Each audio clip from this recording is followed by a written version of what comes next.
विधानसभा का चुनाव काफ़ी करीब है और जितने भी उम्मीदवार चुनाव लड़ने की तैयारी में हैं उन्होंने अपनी तैयारी काफ़ी तेज़ कर दी है। पूर्णिया के विधानसभा चुनाव क्षेत्र से डॉक्टर इमरान इस मर्तबा चुनाव लड़ने की तैयारी कर रहे हैं। इन्होंने पूरी तरह से मन बना लिया है कि इस बार चुनाव लड़ना ही है और यही वजह है कि ये लगातार सक्रिय हैं, सामाजिक कार्यों में लगातार काम कर रहे हैं। इनका भ्रमण लगातार जारी है। हम इनसे ख़ास तौर से आज मिलने आए हैं और जानने आए हैं कि इनका जो चुनावी मुद्दा होगा क्या होगा और समाज में इन्हें किस तरह की समस्याएं दिख रही हैं जिसे ये दूर करने की कोशिश करेंगे और उसे अपने चुनावी मुद्दों में रखेंगे। सबसे पहले आपका हम स्वागत करते हैं अपने दर्शकों के बीच और आपसे जानना चाहते हैं कि आपने ये अचानक मन बना लिया कि चुनाव लड़ेंगे। आप तो कितना अच्छा डॉक्टरी का पैसा है आपका। देखिए, मैं राजनीति में 2010 से सक्रिय हूँ। मैं 2012 से लेकर के 2015 तक जिला कांग्रेस कमेटी में नगर अध्यक्ष रहा हूँ। तो ऐसी बात नहीं कि मैं अब आज सक्रिय हूँ। सक्रिय मैं 2010 से ही हूँ। और दूसरी बात यह है कि चुनाव राजनीति में आने की वजह क्या हुई।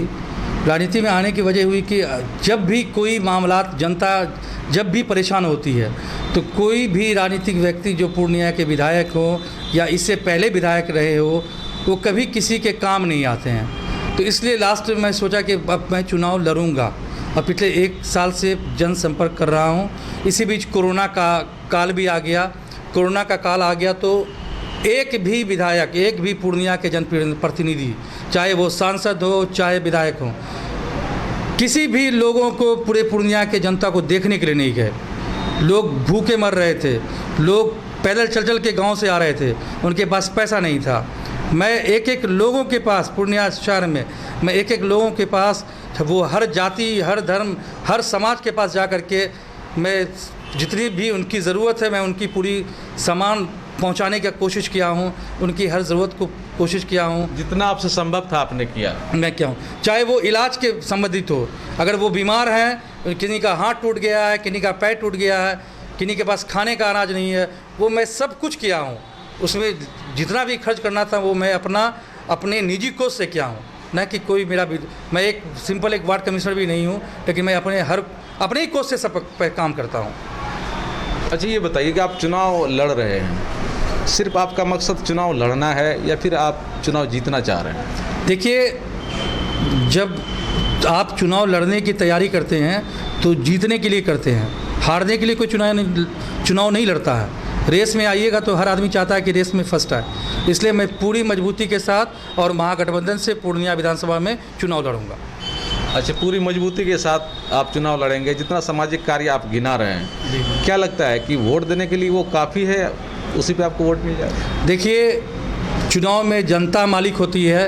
ये नेता, ये छुटभइये नेता जिनके ऊपर जो पार्टी सोचती है, भरोसा करती है कि ये नेता मेरा काम कर देगा, ये हर तबके में हर तरह के छुटभइये नेता होते हैं। जनता से सीधा जुड़ाव हमारा है। जनता से सीधे जाके जुड़ता हूँ, उनकी परेशानी हल करता हूँ। वोट जनता देगी, जनता मालिक है और जनता ही चुनाव जिताएगी। अच्छा, ये बताइए, आपसे मेरा सवाल ये है कि किसी पार्टी के माध्यम से आप चुनाव लड़ना चाहते हैं या फिर आप चाहते हैं कि नहीं निर्दलीय लड़ लूँ? अगर किसी पार्टी में जाना हो तो कौन सी पार्टी आपको सबसे ज़्यादा बेहतर लगती है? कौन सी पार्टी में आप जाना नहीं चाहेंगे बिल्कुल? देखिए, मैं कांग्रेस पार्टी से दावेदारी पेश किया हूं क्योंकि मैं कांग्रेस पार्टी में 2010 से कांग्रेस पार्टी में हूं। नगर अध्यक्ष 2012 से 15-16 तक मैं नगर अध्यक्ष रहा। इसलिए जाहिर सी बात है कि मैं कांग्रेस पार्टी से ही पूर्णिया विधानसभा चुनाव लड़ूंगा। कांग्रेस पार्टी से और भी उम्मीदवार हैं जो चुनाव लड़ने की तैयारी में हैं। आपको अगर टिकट नहीं मिल पाता है तो क्या फिर भी आप चुनाव लड़ेंगे या फिर पार्टी के दिशा निर्देश के आलोक में आप खामोश हो जाएंगे? नहीं, पार्टी जैसा जो आदेश करेगी, तो जो पार्टी का काम है, पार्टी में किन्हीं को भी टिकट मिलेगा तो उनका साथ दूंगा। चुनाव लड़ना आप छोड़ भी सकते हैं? चुनाव लड़ना ये आगे की बात है, ये आगे कल की बात आप भी नहीं जानते हैं। कल चुनाव देख पाइएगा कि नहीं देख पाइएगा, हम कल रहेंगे कि नहीं रहेंगे, ये तो कोई जानता नहीं है। लेकिन एक एम लेके तो चलता है। जिस तरह से आप डॉक्टर भी बने हैं तो आप एक तो एम लेके चलें कि हमको डॉक्टर बनना है। कल क्या होगा उसको सोच के लोग आज तो नहीं छोड़ सकता है। तो आप ये बताइए हमको कि अगर कल टिकट आपको नहीं मिल पाता है तो आप निर्दलीय भी चुनाव लड़ेंगे, दूसरी पार्टी में जा सकते हैं, या फिर आपका चुनाव लड़ना बंद भी हो सकता है? अभी ये फाइनल डिसीजन नहीं किया हूँ कि अगर पार्टी चुनाव का टिकट नहीं देगी तो क्या करूँगा। जब अपने बीच लोगों के बीच, पार्टी के लोगों से बीच, आलाकमान से बात करूँगा, पार्टी के जो वरीय नेता हैं उनसे बात करने के बाद तो फिर मैं आपको अपनी बात अच्छा, समाज में आपको क्या क्या प्रॉब्लम अभी दिख रहा है, मुख्य रूप से क्या क्या जो समस्याएं हैं जिसको किसी भी जनप्रतिनिधि को, अधिकारी को तत्काल दूर कर लेना चाहिए था? देखिए, पूर्णिया में अगर कहिए कि समस्या की बात, तो एक सिंपल, एक जो छोटा सा एक एग्जाम्पल है वो S3, एस से आप कीजिए, एस से स्वास्थ्य कीजिए, एस से शिक्षा कीजिए, एस से सड़क कीजिए। स्वास्थ्य की बात है, मैं प्राइवेट डॉक्टर हूँ ना, मैं एक मेंबर तक नहीं हूँ, मैं न वार्ड कमिश्नर हूँ, ना मैं जिला परिषद हूँ, ना मैं विधायक हूँ। ये जो पूर्णिया में आप स्वास्थ्य व्यवस्था में सुधार देख रहे हैं, पूरे बिहार में नंबर 1 स्वास्थ्य व्यवस्था है पूर्णिया में। कल ICU का उद्घाटन हुआ है, कल वेंटिलेटर का उद्घाटन हुआ है। ये अकेला बंदा, मैं अकेला इस काम को किया हूँ। एक भी विधायक और एक भी सांसद का इसमें योगदान नहीं है।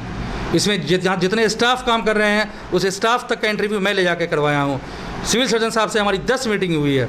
इन सिविल सर्जन साहब जो राजकुमार शर्मा जी सर है, इनसे हमारी 10 मीटिंग हुई है। इससे पहले जो सिविल सर्जन से उनसे हमारी 10 मीटिंग हुई है। ये जो अभी आप ट्रॉमा सेंटर में जो आप देख रहे हैं ICU, उसका देन सिर्फ हमारी मेहनत है। आज सिविल सर्जन साहब का बहुत बहुत धन्यवाद, पूर्णिया के DM साहब का बहुत बहुत धन्यवाद, जो इन दोनों का मेहनत है कि आज पूर्णिया का अस्पताल जो है ये पूरे बिहार में नंबर 1 अस्पताल। अच्छा, ये जानना चाह रहे हैं कि आप किसी भी पब्लिक पोस्ट पर नहीं हैं और आपका दावा है कि आप इतने बड़े बड़े कामों को कर रहे हैं। जो जनप्रतिनिधिगण हैं वो उन पर आपका आरोप है कि वो लोग कुछ नहीं कर पा रहे हैं, तो क्या वो लोग बिल्कुल बेकार हैं? आप किसी पोस्ट पर नहीं हैं फिर भी इतना कुछ कर रहे हैं, और वो लोग पोस्ट लेकर के भी कुछ नहीं कर पा रहे हैं। आपके हिसाब से ये सही, बिल्कुल सही है? देखिए, जनप्रतिनिधि जब चुनाव जीतते हैं ना तो उनका घर 1 मंजिल का होता है, ठीक है। और चुनाव जब लड़ते हैं, जब जीतने के टाइम, जब जैसे जीतते हैं चुनाव, घर 2 मंजिल, 3 मंजिल, 4 मंजिल और 5 मंजिल हो जाता है। जनता बेचारी बहुत प्यार से वोट देने के लिए आती है और जनप्रतिनिधि का मकान बनता जाता है। हर चीज़, जनता थक गई है। जनता, इसमें लोगों की भी गलती है, समाज की भी गलती है। और जो मुद्दे हैं, जो जनता की जो बुनियादी मुद्दे हैं, उनके पास टाइम ही नहीं है। आप पूर्णिया के विधायक को देख लीजिए, सड़क का हाल देख लीजिए, पूर्णिया के सड़कों का हाल देख लीजिए। एक मोहल्ले में, एक घर में घुटना पानी जमा हुआ है। ये जिम्मेदारी किसकी है? ये विधायक की जिम्मेदारी है कि आप जितने भी सड़क और नाला की जन कल्याण योजनाएं थी उनको लागू अगर करते, तो ऐसा नहीं है कि 5 साल में वो रोड और नाला नहीं बनता। इसमें सरासर सरकार का निकम्मापन है और विधायक जी का निकम्मापन है। तो सरकार, जनप्रतिनिधि और जो प्रशासनिक अधिकारी हैं, तमाम लोगों का निकम्मापन आप कह रहे हैं। हमको ये बताइए कि पूर्णिया के सांसद भी हैं, पूर्णिया में 2 मंत्री है, विधायकगण तो हैं ही, नगर निगम का क्षेत्र है तो यहाँ मेयर भी है, बाकी कई अधिकारी, जनप्रतिनिधिगण, पूरा तंत्र है, करोड़ों खर्च हो रहा है, तो सब बेकार है, काम नहीं हो रहा है। देखिए, ये तो हम आप पूरा देश जान रहा है कि ये जो सरकार डबल इंजन की सरकार चल रही है। जब एक इंजन आगे लगा होगा और एक इंजन पीछे लगा होगा, इंजन के पीछे बॉगी होना चाहिए। लेकिन जब इंजन लगी होती है ना, जब आगे एक ड्राइवर इधर चला रहा है, एक ड्राइवर इधर चला रहा है, तो वो गाड़ी क्या है ना कि न गाड़ी आगे जाती है न गाड़ी पीछे जाती है, बीच में अटकी रहती है। तो इसी तरह ये सरकार है, ये भारतीय जनता पार्टी और जदयू की जो सरकार है, ये डबल इंजन की सरकार। ये जो लोग सोचते हैं कि डबल इंजन की सरकार आखिर होता क्या है? डबल इंजन की सरकार ये होती है कि 2 इंजन सटा हुआ है, एक ड्राइवर इधर चला रहा है, एक ड्राइवर इधर चला रहा है, काम कुछ होने रहा, गाड़ी रुकी हुई है बीच में। अच्छा, कांग्रेस पार्टी से आप टिकट चाह रहे हैं, कांग्रेस में ऐसा क्या आपको लग रहा है कि आप कांग्रेस में आप बने हुए हैं, और कांग्रेस कितनी अच्छी पार्टी है जो आपको लग रहा है कि नहीं, उससे टिकट मिले तो हम जीत जाएंगे? देखिए, कांग्रेस इस देश की आज़ादी से लेकर के और आज देश 2000 ईस्वी तक पहुंच गया है, ठीक है। इस देश का जितना भी आप जो संस्थाएं देख रहे हैं, चाहे वो एम्स देख रहे हैं, चाहे वो IIT देख रहे हैं, चाहे वो मैनेजमेंट के बड़े बड़े इंस्टीट्यूशन देख रहे हैं, चाहे जितने भी दूरसंचार का आप जो ये हाथ में मोबाइल लेके कर घूमे हुए, आप जो ये मैक लगाए हुए हैं, ये सब कांग्रेस के दिन है। कांग्रेस ने बनाया है और भारतीय जनता पार्टी ने उस बनाई हुई चीज़ को बेचा है। यही फ़र्क है। कांग्रेस पार्टी एक बनाता है, दूसरा बेचता है। आज आप रेल सबसे ज़्यादा इस भारत में कमाई देने वाली चीज़ थी, आज आपने रेल बेच दिया। आज आपने 3 हवाई अड्डा, कांग्रेस पार्टी ने हवाई अड्डा बनाया और आपने हवाई अड्डा अडानी को बेचा। तो ये फ़र्क है, एक बनाता है और एक बेचता है। लेकिन जनता तो वोट बीजेपी को दे रही है, सरकार में तो बीजेपी है अभी। देखिए होता क्या है ना, लोगों को भ्रमित करके, लोगों को जातीय रंग दे करके, लोगों के इमोशनल अत्याचार करके, ठीक है, तो ये खेलना बहुत सिंपल बात है आज के ज़माने में। और लोग बहुत वही जो आरोप आप बीजेपी पे लगा रहे हैं, वही आरोप तो बीजेपी वाले कांग्रेस पे लगा रहे हैं कि इसी ऐसा ही करके 60 वर्षों तक आप लोग रहे, देश में शासन में रहे, कुछ नहीं कर पाए। 60 वर्षों में ये तो पूछना चाहिए, आज देश में जो आज जितना चीज़ हुआ, आप ये बताइए कि आपने कितनी फैक्ट्रियाँ खोली।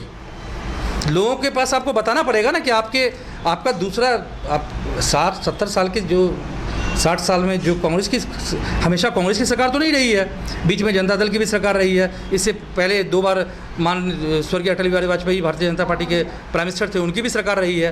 पिछला कार्यकाल माननीय प्रधानमंत्री नरेंद्र मोदी जी का कार्यकाल रहा है, अब दूसरा कार्यकाल भी उनका चल रहा है। ये हिसाब में क्यों नहीं लाते आप लोग? नहीं तो इसको भी तो हिसाब में लाना पड़ेगा आपको। उसको अगर जोड़ेंगे तो अब तो 74 वर्ष हो जा रहा है, 60 वर्ष की हम बात करें तो 60 साल आप क्या चाहते हैं? आज माननीय प्राइम मिनिस्टर और माननीय गृह मंत्री की तबीयत खराब होती है तो वो एम्स में भर्ती होते हैं। वो एम्स, आज कोई भी मसला होता है तो आप नेहरू जी के बारे में बोलते हैं, वो एम्स भी नेहरू जी का ही बनाया हुआ है। आज ये IIT जो देख रहे हैं वो भी नेहरू जी का बनाया हुआ है।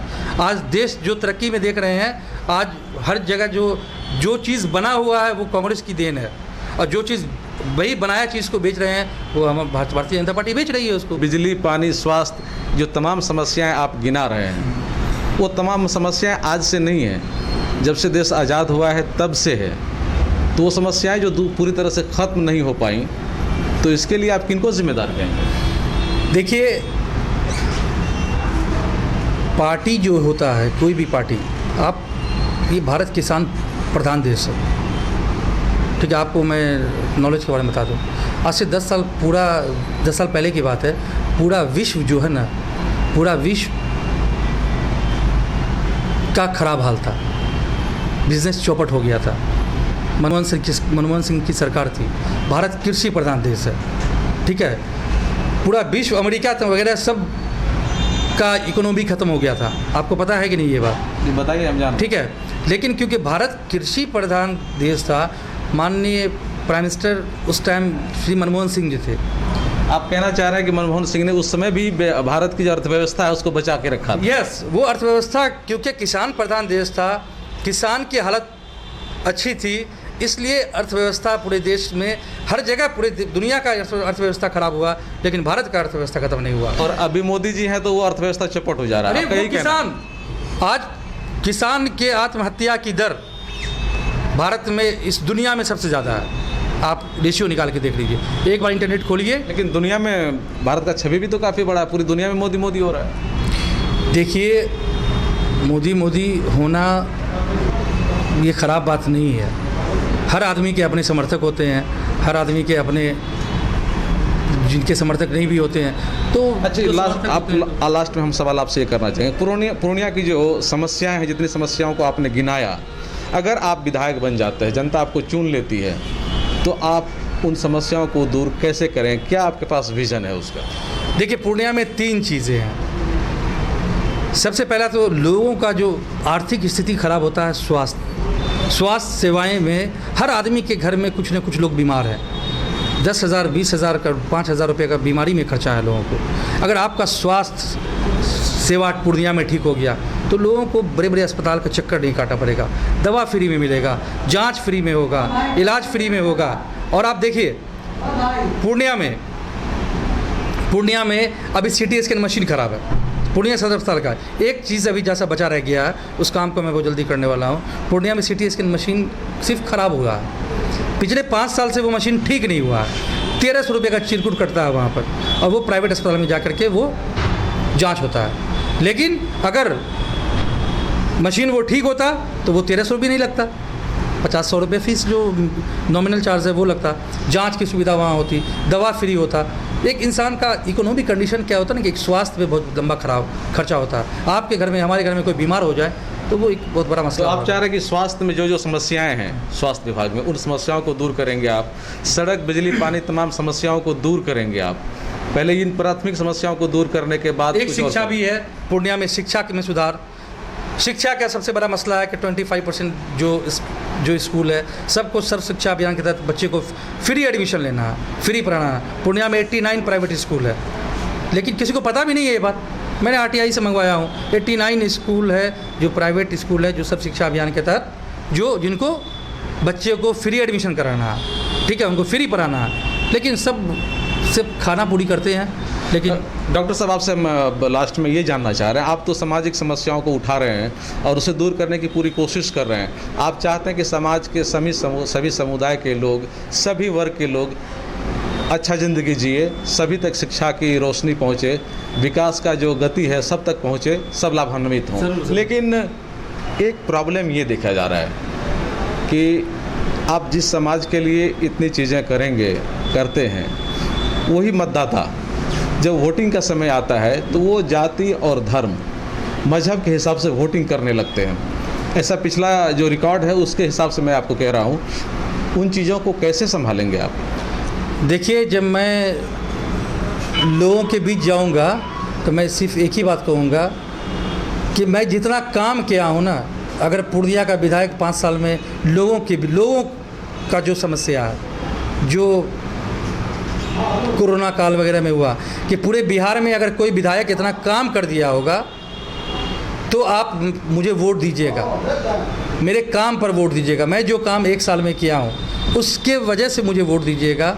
मैं हर धर्म, हर जाति, हर वर्ग के लिए मैं उनके हर कामों में उनके खड़ा उतरा हूँ। मैं उस काम पे, कोरोना काल में बहुत सारे जनप्रतिनिधि बाहर भी नहीं निकले घर से।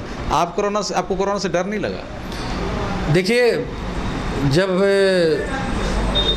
किसी लोगों को ज़िंदगी देने की बात आएगी ना, जब किसी लोगों के घर में जब महीने 1-2 दिन से बच्चे खाना नहीं खा रहे थे, जब जहाँ पर जान देने की बात आएगी, जहाँ पर उसकी जान बचाने की बात होगी, तो ऊपर वाले का बहुत दुआ आशीर्वाद रहता है कि कुछ नहीं होता है। डॉक्टर, चूँकि आप डॉक्टर हैं इसलिए डॉक्टरी क्षेत्र से एक सवाल, लास्ट मेरा सवाल है आपसे।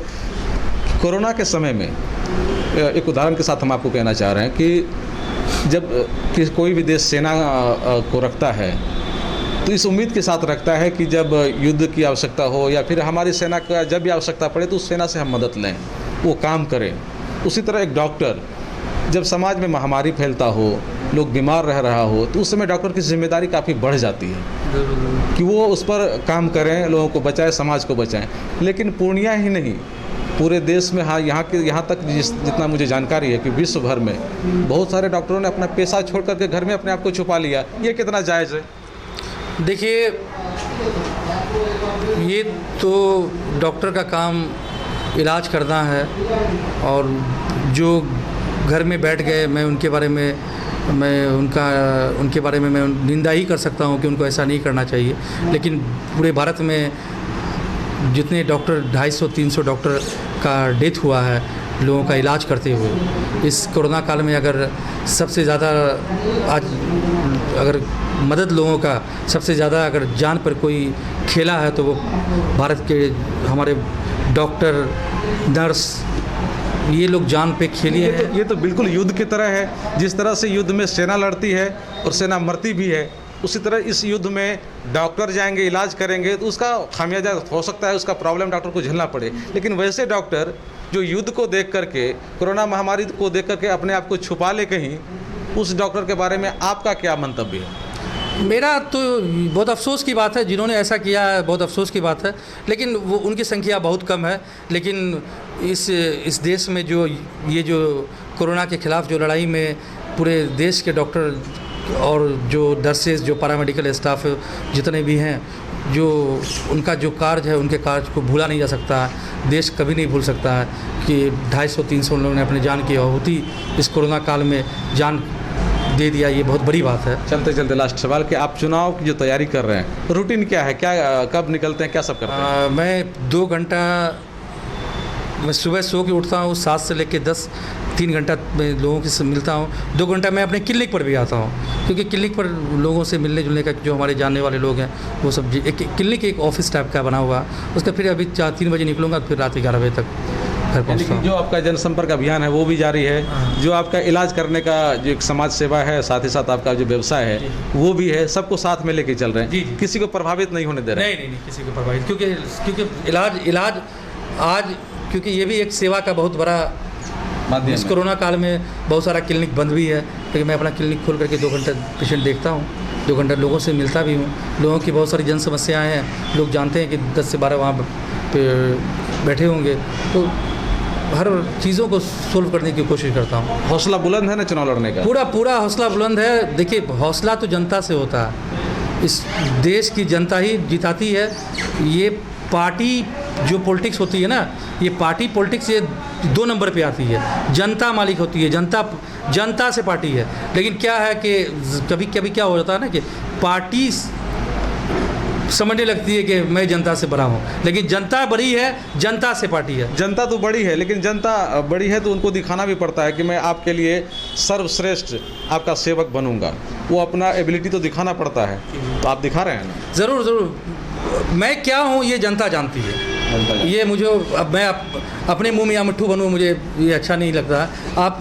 मैं क्या काम किया हूँ, मैं कोरोना काल से लेकर के अस्पताल की व्यवस्था को लेकर के, मैं एक सिंपल वार्ड कमिश्नर भी नहीं हूँ, मैं कोई भी कभी चुनाव नहीं लड़ा हूँ, लेकिन चुनाव लड़ूंगा विधानसभा से, बहुत मजबूती के साथ लड़ूंगा। किसी का वोट काटने के लिए सिर्फ खड़ा नहीं ना होगा। वोट काटने के लिए जो खड़े होते हैं उनके बारे में लोगों को पता है, ठीक है। मैं चुनाव लड़ूंगा, टिकट से चुनाव लड़ूंगा, और पूरी मजबूती के साथ, पूरी दावेदारी के साथ। चलिए, हम उम्मीद करते हैं कि आपने जिस बेबाकी के साथ अपनी बातों को रखी हैं आपने, और जिस हौसला के साथ आप चुनाव लड़ने की तैयारी में हैं, ये हौसला आपका आगे भी बरकरार रहेगा। और समय मिलेगा तो फिर आपके आसपास में आऊँगा और इंटरव्यू आपका लूँगा और दिखाने की कोशिश करूँगा कि आपका जो जनप्रतिनिधि है और जो उम्मीदवार है, उन लोगों में से डॉक्टर इमरान कैसे हैं, फिर जनता उस पर अपना फैसला सुनाएगी।